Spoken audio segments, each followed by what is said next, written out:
Salut à tous les amis, on est parti pour ce 5e épisode de Tokyo Revengers saison 2, ou le 29e si on prend depuis le début de la série, qui s'appelle Christmas Eve. Donc sûrement le soir de Noël ou un truc comme ça je pense. Donc c'est encore enfin c'est pas un épisode de préparation contre la guerre des Black Dragons, enfin plus ou moins, mais c'est pas vraiment le sujet. Non, là c'est vraiment un épisode tranche de vie où on revoit Ina, Takebichi qui parlent de leur enfance et tout ça. D'ailleurs c'est intéressant parce qu'on sait enfin maintenant que Ina connaissait Kisaki depuis l'enfance. Et que c'est plus ou moins grâce à lui qu'ils ont rencontré Takebichi lorsque trois petits bambins voulaient taper un chat et que Ina est intervenue pour sauver le chat. Et après, c'est Takebichi qui est intervenu pour sauver Hinata. Mais il s'est pris une branlée, mais il est quand même reparti. Enfin voilà. Et c'est comme ça qu'il y a du coup, Ina est tombée amoureuse de Takebichi. C'est vrai qu'on s'est jamais posé la question, ou si on se l'est posé, on ne l'a pas vu en tout cas. Maintenant, on connaît la réponse. Et on sait que maintenant que Kisaki a un lien aussi avec Ina. Bon, ça explique pas pourquoi il veut la tuer dans le futur à tout prix, hein, ça. Et même moi qui ai lu les scans après, il y a des choses que je comprends toujours pas, mais bref. Peut-être que dans l'animé, on aura plus d'éclaircissements. Et oui, dans cette critique analyse, il n'y aura pas d'image et tout ça, parce que bon, d'une, j'avoue un peu la flemme, et puis de deux, c'est pas un épisode ouf, hein, bon voilà. Donc après, on voit aussi Takebichi qui rencontre le père de Ina, du coup. Et il lui dit grosso modo qu'il est content que son gamin va devenir flic grâce à lui, mais que du coup il veut plus qu'il fréquente sa fille parce que c'est un voyou, etc. Donc maintenant on comprend pourquoi, je pense que c'est dans la saison 1 où on voyait Takebichi qui renvoyait Ina dans le futur et puis qu'Ina lui disait pourquoi tu vas plaquer tout ça. Maintenant on sait pourquoi en fait. C'est parce que le daron voulait protéger sa fille, ce qui est logique. Et dommage et triste dans un autre temps, mais bon après... dans la vraie vie, j'ai envie de dire, bon, tu réagirais pareil, hein, logique. Donc il y a eu ça. Il y a toujours le plan du coup avec Kisaki et comment il s'appelle, Hanma pour bloquer les Black Dragon du coup et abattre Teiju lors du soir de Noël.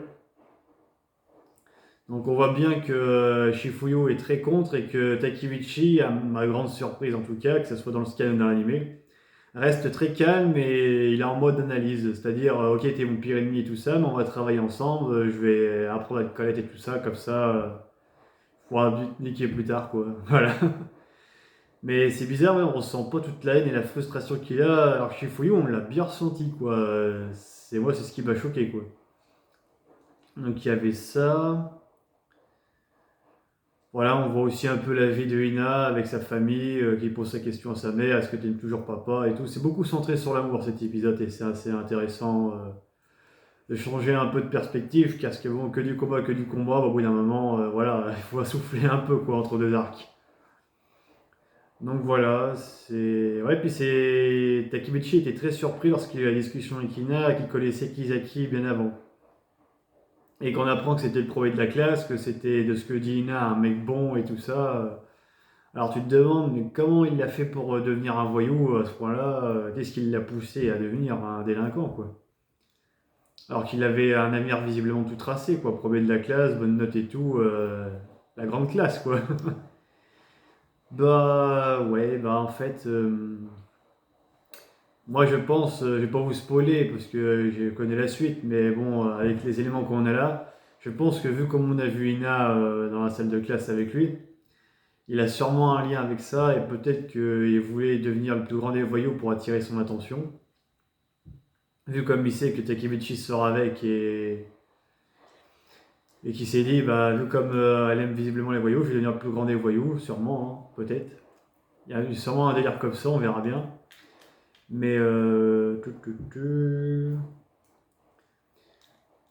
ouais, d'ailleurs, quand Takebichi revient avec Shifuyo, Kisaki et Hanma pour préparer un peu le plan du lendemain, et on voit que lorsque Takebichi s'est fait défoncer la gueule par Ina lorsqu'il l'a plaqué, qu'il a le visage un peu enflé et tout, et puis à un moment, t'as les autres qui lui font une réflexion et tout ça, et puis on voit que Kisaki dit rien, il est impassible, mais que, je sais pas, on dirait qu'il sent ce qui s'est passé, vous voyez. Peut-être que c'est un voyageur temporel, on sait pas, mais il y a un truc, comme le dit Takebichi, de toute façon, il y a un lien entre lui, Kisaki et Ina, de toute façon, il y a un lien, c'est... Époque avec eux, mais bon, ça vous le saurez dans les prochains épisodes. Voilà, parce que moi j'ai suivi les scans, donc je vais pas spoiler. J'ai pas grand chose à dire de plus, donc je vais arrêter la vidéo là, les amis. Je vous dis à très bientôt pour une prochaine vidéo. Ciao!